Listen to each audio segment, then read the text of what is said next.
Today, we're going to be talking about the power of connection. In schools, thinking about connection to our students, to one another, and to the deeper purpose behind the routines that we build. Before students can fully engage in learning, they need to feel known, supported, and included. I'm Cara, a customer engagement manager here at Newsela and a former classroom teacher. I taught second and fourth grade in an inclusive classroom as a special educator after studying elementary and special education at Syracuse and earning my master's in literacy education from NYU.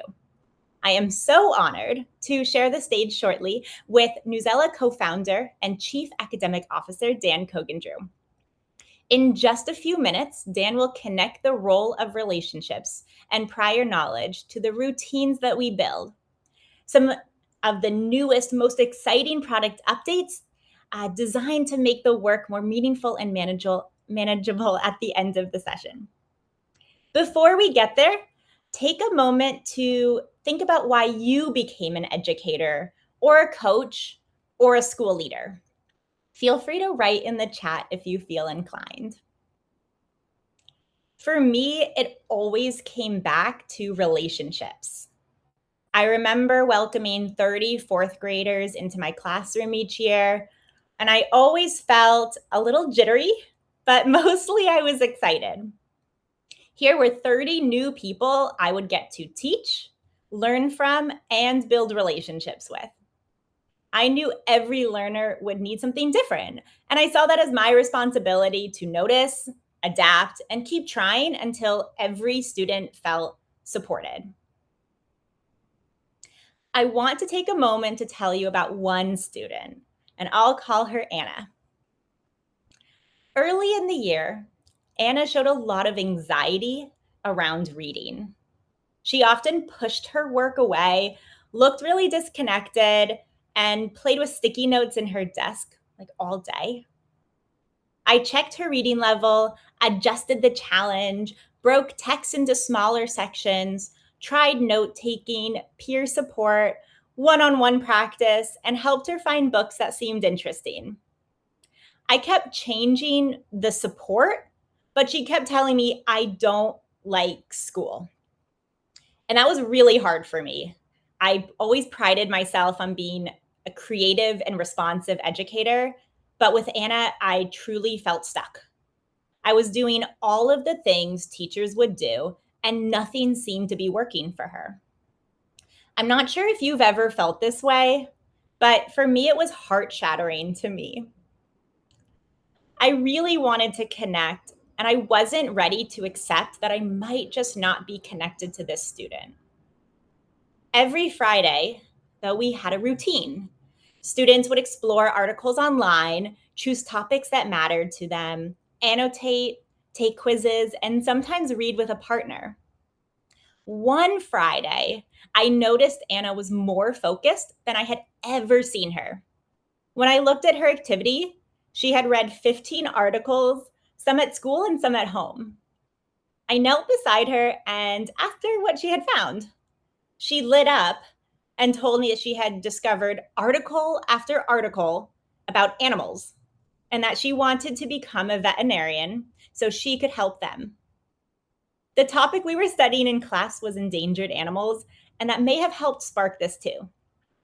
That moment changed our path.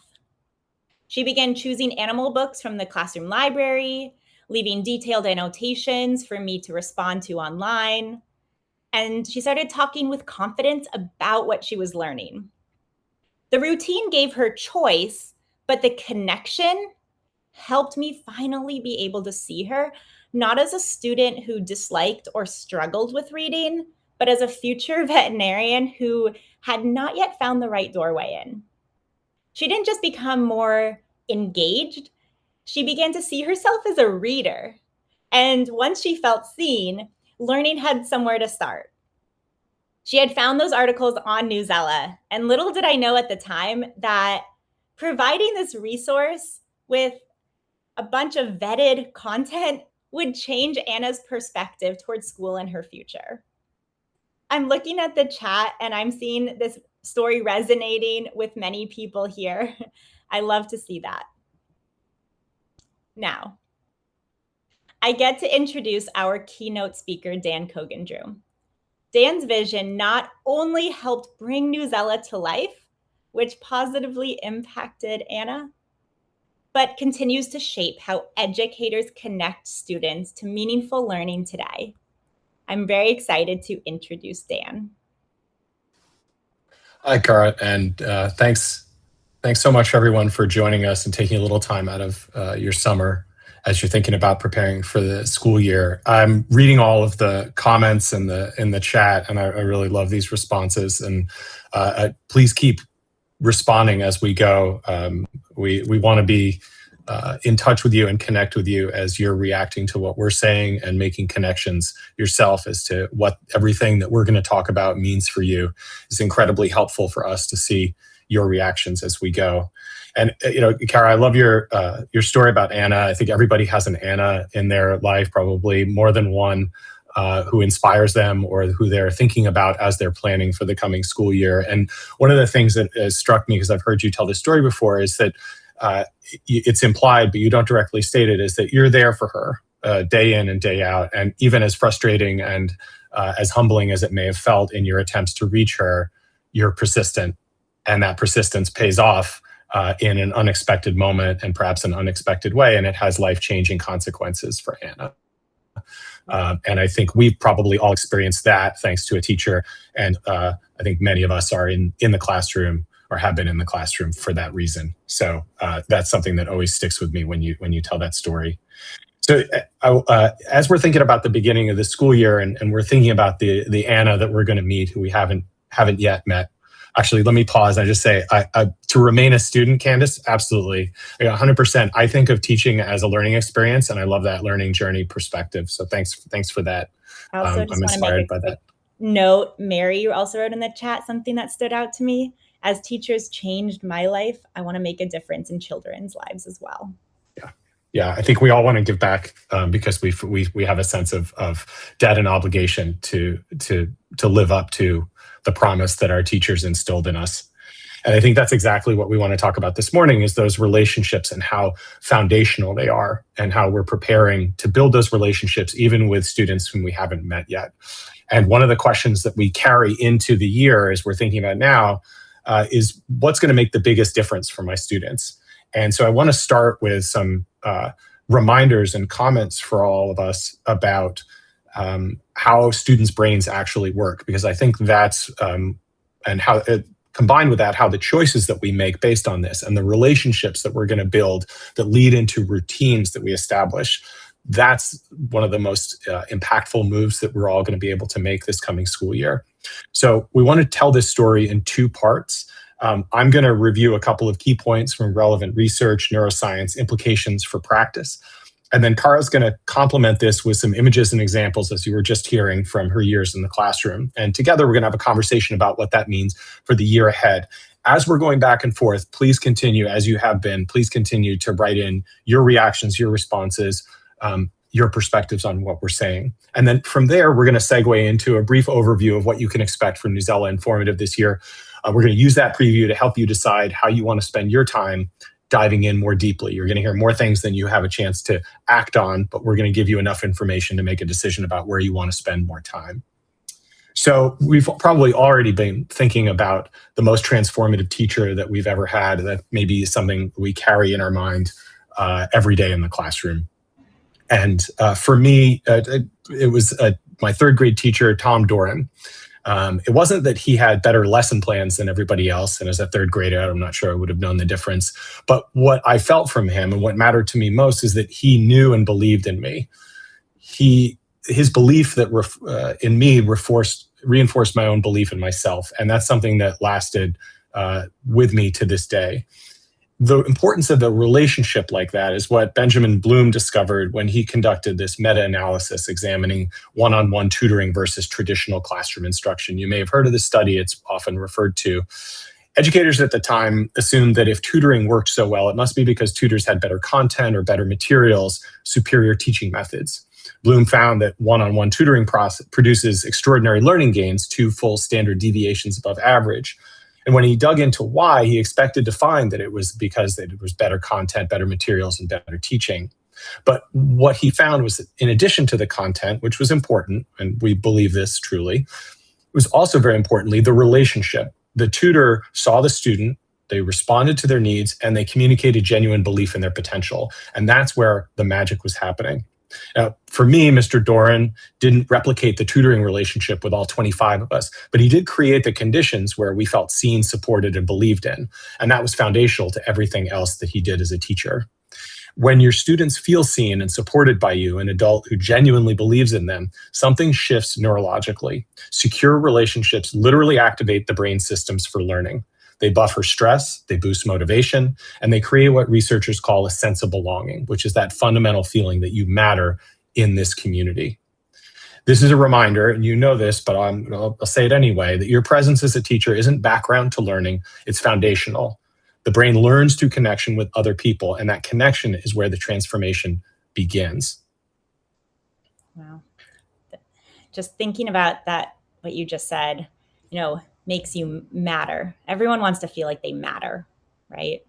And this research brings me back to the classroom and also reminds me of my college days. I don't know if that resonates for anyone here who also studied education as well, but you may have thought about this as well. Students look to educators for more than instruction, to Dan's point, right? They need to know that they belong, can make mistakes, and be noticed when they need help. And that's our job as educators. And it's also the admin's job, right? To support teachers and the students across the school. That trust is often built in those small moments, greeting a student by name, remembering what matters to them, sharing a laugh, or simply listening and responding. Those moments might feel small at a time or be one moment per student in passing, but they actually do create the safety students need to begin learning.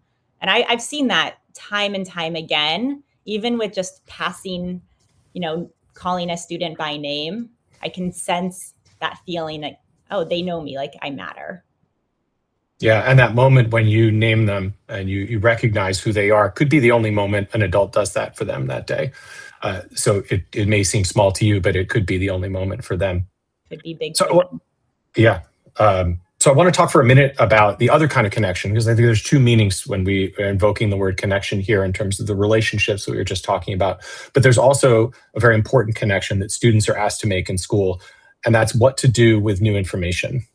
So a brief review here of what we know from the learning science. When students are encountering something new that is contributing to their learning, they're not learning it in isolation. They connect it to what they already know, and the connection process, what's called meaningful encoding, is what locks learning from working memory into long-term memory. It might be helpful to think of knowledge like a web.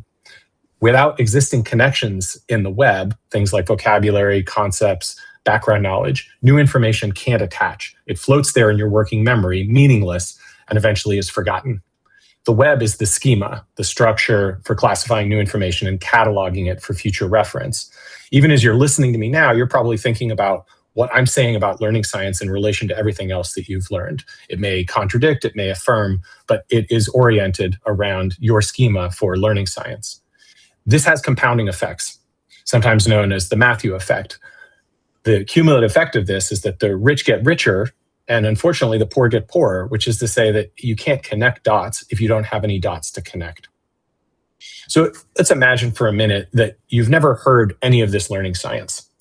And if that's the case, your working memory is probably doing a lot of heavy lifting right now, because the neuroscience tells us that our working memory is limited to just 3 to 5 chunks of information for adults, even fewer for children. If you look at this image on the right, and imagine that the narrow gap here is the working memory, and the vast canyon on the other side is your long-term memory. As you're listening to me now, you're trying to pass a lot of information through a very narrow space to an almost unlimited space on the other side. And only so much information can pass at a single time. As that information piles up, trying to make that passage into long-term memory, much of it falls to the side. So without foundational knowledge, that web that we saw in the last slide, you're going to become exhausted just trying to understand the surface meaning. All your working memory is spent on decoding, leaving nothing for analysis, synthesis, or creativity. On the other hand, if you know foundational facts and concepts deeply, that is, you truly understand these, they're not just memorized, then something powerful happens. Those facts move from working memory to long-term memory. That process is called automaticity, and it really changes everything. Once the knowledge is automatic, it doesn't consume our precious working memory resources, and that frees up mental space. Instead of straining to decode surface information, you can focus on understanding complexity, solving problems, and thinking deeply. So one example from research based on a 1973 study of expert and novice chess players, I always found very useful in remembering how this concept works. You take an expert and a novice, you have them both look at a chessboard. There are 20 pieces on the board, and the pieces are arranged in a game position. They look at the chessboard for 5 seconds. Then the board is cleared. The chess master can reconstruct the original positions almost perfectly. But the novice player, they can remember 5, maybe 7 pieces. And the question that they asked in the research is the expert chess player able to do this because they have greater working memory? And the answer that they concluded was no. If I show that same expert the board with those 20 pieces, instead of arranged in a real game position, they're just arranged randomly, suddenly they remember the same 5 to 7 pieces as everybody else. And what you saw as the expert advantage disappears. So the question is, why? And it's not because the expert's memory is better. It's because their prior knowledge is better. So when these pieces on the board form patterns, they recognize those patterns from the thousands of games that they've played, and they chunk that information. So when they look at the board, they're not remembering 20 separate pieces, they're remembering 3 or 4 meaningful patterns. But when you take away that prior knowledge and you arrange the pieces randomly, even the expert ends up hitting the same working memory wall. So this is what's happening in our classrooms. A student who knows the vocabulary, understands the concepts, has the background knowledge, is able to chunk that information and hold more in working memory. A student who's missing the foundation maxes out before their brain gets overwhelmed. So in light of where we are today with AI, I want to sort of underscore this and why this matters so much, especially in light of what we've been saying about human relationships, is that AI can generate disconnected facts as the day is long. But what it can't do is build deep interconnected knowledge networks in a student's mind that makes those facts useful, meaningful, and flexible. That is what a teacher's required to do. That a teacher can understand the domain, know the student, and build the understanding deliberately. And that's the foundation that you're creating, and it's what's going to enable your students to think at all.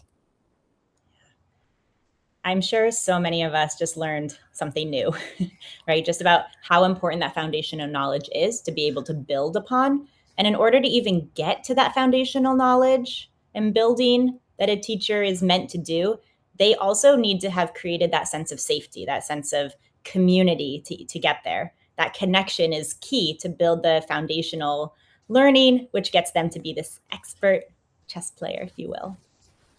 There's a lot of conversation, to your point, about AI, as well as screen-free learning and flexible teaching too. As a former teacher myself, I sometimes needed to quiet that noise and ask just one question. What will actually help my students learn this particular skill? Right? Sometimes we use technology to find relevant content to help build that foundational knowledge, or collaborate, discuss, read in different types of content, print and digital. But other times students worked face to face. They read from just printed materials, for example, or we used expo markers around the room to make their learning visible, as you can see in one of the pictures here. The goal was never technology for technology's sake, or even screen free for its own sake, but it's choosing the right tool for the learner or learners, when we're thinking of a class at whole, to meet that learning goal. And that's what educators do, right? We use our judgment, we get creative, and we adapt because all of our students don't learn the same way. So having that adaptability and creativity to help think about how we can build that foundational knowledge is so important when we're thinking about how to use what you're saying about learning science in our own classrooms today. Yeah, and I think that's the teacher's judgment here is critical, and there's certainly cannot be replaced by the AI. So as we've been saying, the working memory capacity is small. And when too much is happening at once, decoding instructions and understanding content and figuring out what to do next, the system is likely to overload and learning will stop. The other thing that's critical to remember, and we know this instinctively, but the research backs this up as well, is that when students feel threatened or anxious, their attention shifts from the learning and goes to whatever they perceive as the threat. And that is going to consume the working memory before the learning can begin. So this is where we want to highlight the importance of routines. Routines are predictable structures. When students know what happens next, the brain doesn't waste energy asking, what am I supposed to be doing? Instead, the energy goes directly towards the learning task.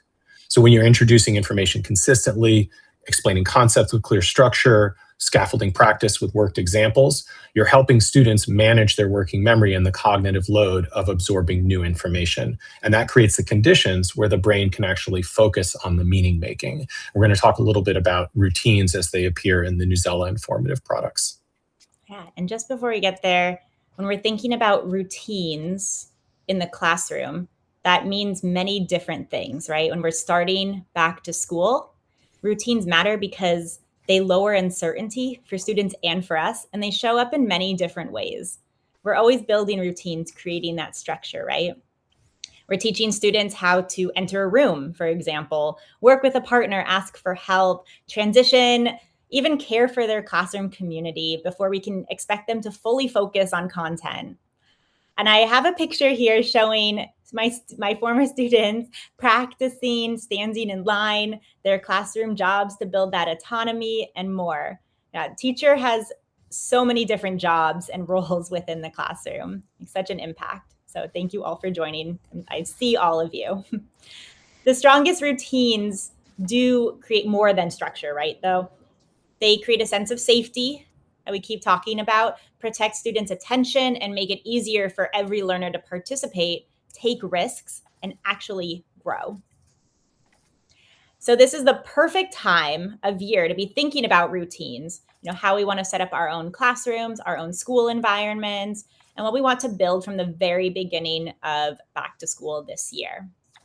Dan is going to share some of the most exciting updates across Newsela and Formative that you may want to bring into your class this school year. As you listen, think about what stands out to you and what you might want to explore more deeply, because our back to school kickoff sessions begin right after this keynote, and we'll share more in the we'll share in the chat the registration links so you can take a look as you listen.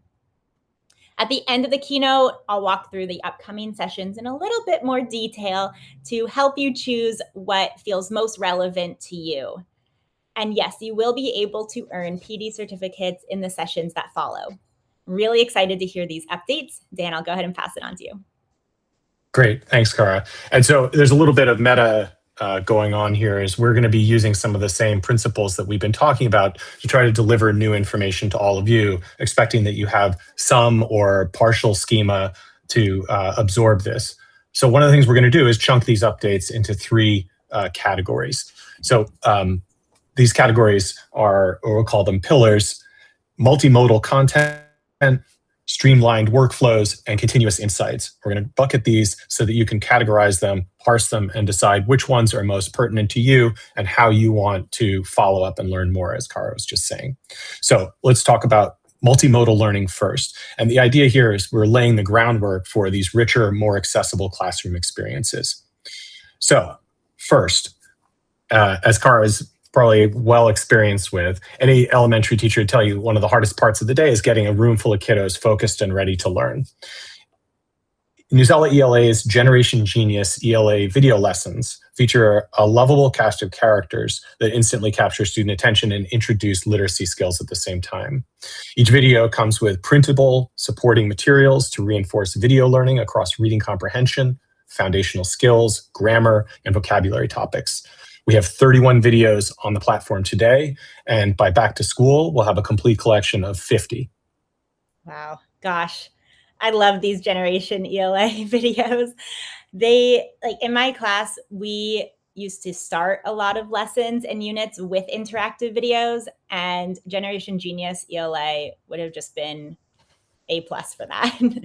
They help set the stage for like a new topic or lesson, and this could even go beyond elementary too. So for those in the audience who are middle school, high school teachers, or admin, you can think about how to support your teachers and how they start their lessons too. But I would bring everyone together for a video.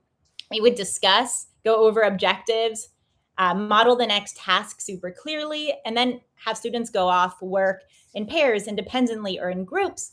And then sometimes I would have students come back together at the end of a lesson and rewatch that same video just to see if, did we solidify our understanding? How do we, where are we at with our learning, and what do we need to learn next?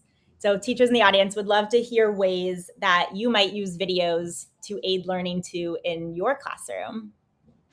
Yeah, and Cara, as you're describing that, I'm thinking about the routine that you're engendering in the expectations you're setting for your students, where you're going to watch the video again. They spend minutes after having watched the video knowing that they're going to get a chance to rewatch it. They carry a question with them. There's a predictability to the structure and the routine of what they can expect next, and that settles their mind for learning.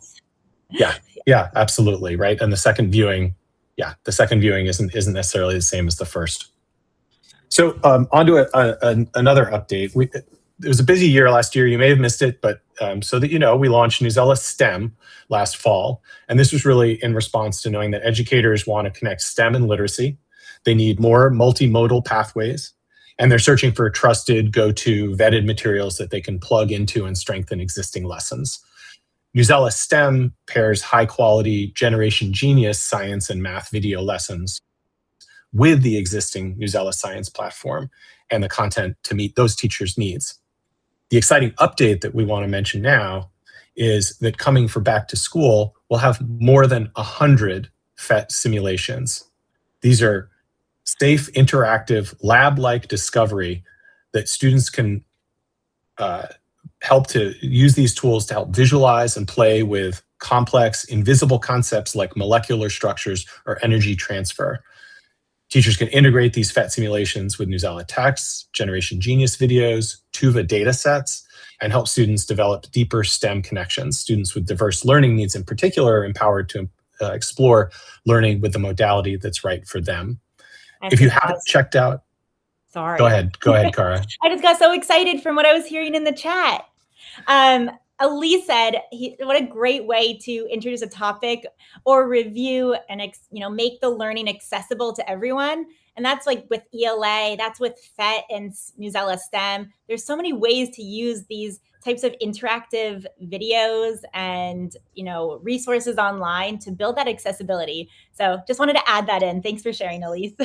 Yeah, and to Emily's point in the chat here, love using PhET for Earth and space science. And I think, these are amazing resources. PhET has been around for probably 2 decades, but the breakthrough here is that it's now, the content of PhET is now incorporated onto Newsela's platform. And you can, as we're describing, integrate it with other materials, and you can combine it to form a more multimodal approach. And especially PhET is great at visualizing things like building an atom, like we see in the animation here, things that you can't otherwise comprehend.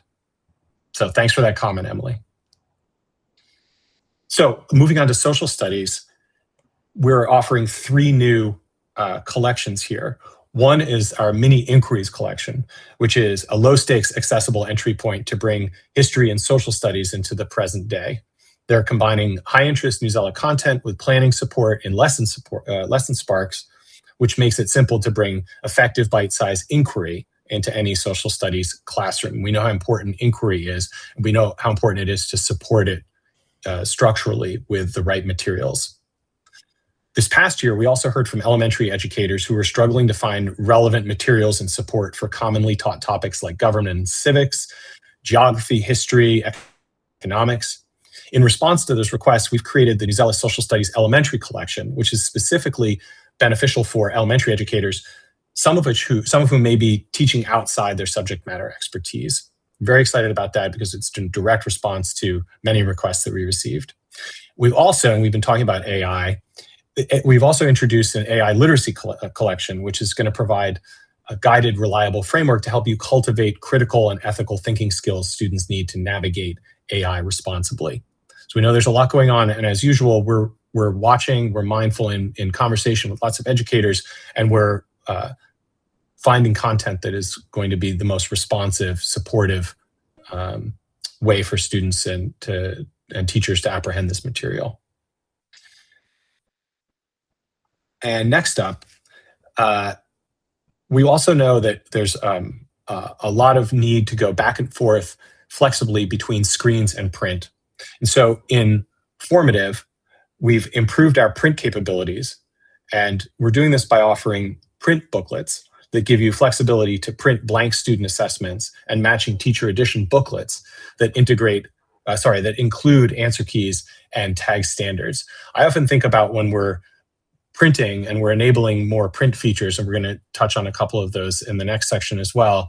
I always think about this as integrating with paper. It's like the oldest technology, and sometimes it's what you need and it's the most useful. And so we want to make sure that we're adaptive and flexible whenever print is needed.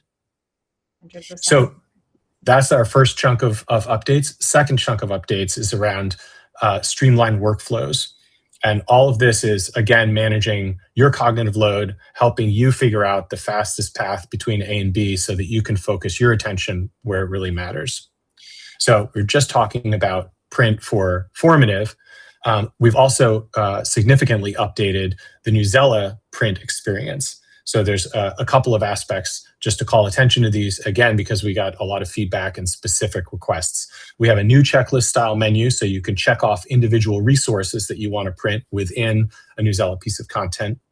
There's a highly requested power words, vocabulary activity, and answer key that you can now print. And then we have a new image toggle. We've heard a lot of feedback that I want to print this article, but I don't need a full page image printed using up the precious ink in my printer. So let me manage the size of the image that I want printed alongside this content. So all of that's currently available. Just to jump in really fast, thank you, Eva, for sharing the comment. There is a lot of information that we're sharing right now. So we'll drop the back to school kickoff registration link in the chat again. Just as you're listening, just take a moment to absorb what you can.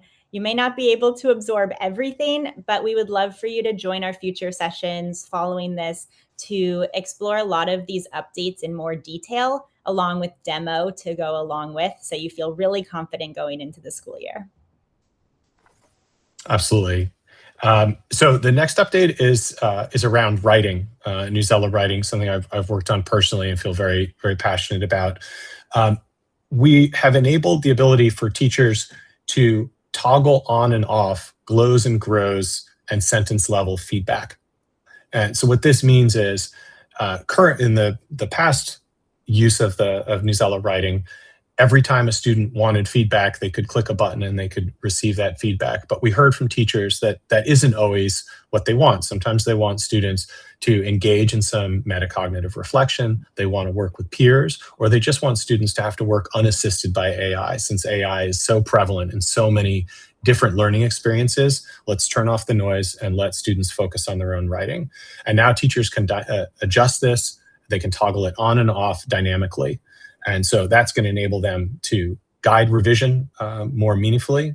But it could also mirror testing conditions. So if you wanted to use Newsela Writing as test prep, this would enable you to simulate that. The other update we've made is that you can now set precise start and end times for assessments, for assignments, I should say. So when you want students to be able to access their Newsela Writing assignment, you open that window, and you don't want them to be able to access it, you close that window. So if you only want them writing while they're in school, you can set those times accordingly. And then lastly, in this bucket of streamlined workflow updates, in Formative, Grade with Luna is now available to provide AI-powered grading of free response questions. So Luna is going to use the rubric that the teacher created for the question or generate one of its own if one isn't available. Teachers still have ultimate control, and they can edit any of Luna's grading decisions. Teachers can also now tag standards to a rubric and seamlessly support standards-based grading and make it much easier to track students' standards mastery. Amazing. Formative so helps us when we're grading. For those who have Formative, just here's where it helped me. I had a designated bag coming to and from school to home that I would carry all my papers and all my notebooks in.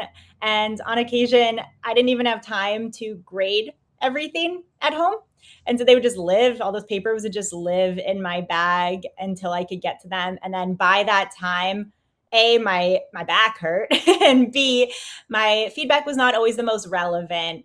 And so if I were a teacher today, I would utilize Formative to help, have these right away like grading supports that I could also refer back to when writing report cards. I feel like it's just such a useful tool. And I'm seeing in the chat too, there's a lot of excitement around setting up classes, and that's amazing. This is the right time to do that, to explore the platform. And yeah, and there's a question about Tuva for science as well. Great question. I highly recommend that you join our science and STEM session following this. It's happening tomorrow, so definitely stay tuned for more to go in more depth across the subject areas too. Awesome. So we have one more category and one pretty significant update. So just to manage your absorption of all this information. So speaking of formative and the need that teachers have and the need that students have to understand where they are, what they should be working on next, we're going to talk about updates to put continuous actionable feedback directly into your hands. So this is a two-part update, both for administrators and teachers. So from the administrative load on teachers, we're thrilled to share that the Luna Configuration Studio, which has been massively popular, is available now as part of your Balanced Assessment by Formative license. So what this means is, as an admin, you can create your own configurations using district-specific frameworks and guides that ensure AI-generated assessments are aligned with your exact learning goals and standards. As a teacher, even without custom configurations set up, you can still tap into our pre-built configurations, which are powered by the Newsela Item Bank, without having to second guess the rigor or quality of the assessments. And then once the assessments are completed, the next step is translating the data into action, and that's where Luna Next Steps comes in, which is also available now. Luna Next Steps includes real-time performance data for teachers to pinpoint exactly where students are getting stuck, and it can automatically generate and customize follow-up activities, which are tailored directly to those specific gaps. All of this is with you in the loop, but it's time-saving and workflow optimization to help you focus your attention where you need it to. And to Suzanne's point in the chat, like a lot of these resources can be really beneficial for IEP writing and to support individual students across the board. Just having the information and data to be able to base teaching off of and be able to build that assessment into the instruction is really, really beneficial for individual students and then also for classes and across schools, to your point, from an admin perspective. So thank you so much for sharing these updates. There's a lot of excitement in the chat, and I'm sure you're all very excited to dive into the new tools. Just remember, like, you are the leader, you're the hero in this story because you are the one creating meaningful connections within your classroom learning for every student. Someone in the chat had said accessibility, and that word is standing out to me here. Newsela and Formative's goals are to support you in the incredible work that you're already doing. Right? We're not here to change the story, we're here to support your story. So I want you to take a moment now to think back to the story I shared in the beginning about Anna. And a lot of people wrote in the chat, like, oh, I have an Anna. Like, I have an Anna in my class or in my upcoming class if you have your rosters already. Anna is a student who challenges us as educators to get creative, to think differently about how we approach learning and teaching. And so I want you to take a moment just to think, who has been your Anna? If you feel comfortable, you can share their first name in the chat, but who has been your Anna? And if you're new to teaching, think about how you might build connection to your students this year. What takeaways might you have to support learning across many different learning styles that you will see in your classroom? One thing I remember hearing back in my college days was this idea that a classroom was like a garden, and you have plants, you have flowers, like everyone's growing differently, looking differently, and the teacher's job is to water all of the plants. So I just want us to keep that in mind as we're thinking about how to build connections this school year.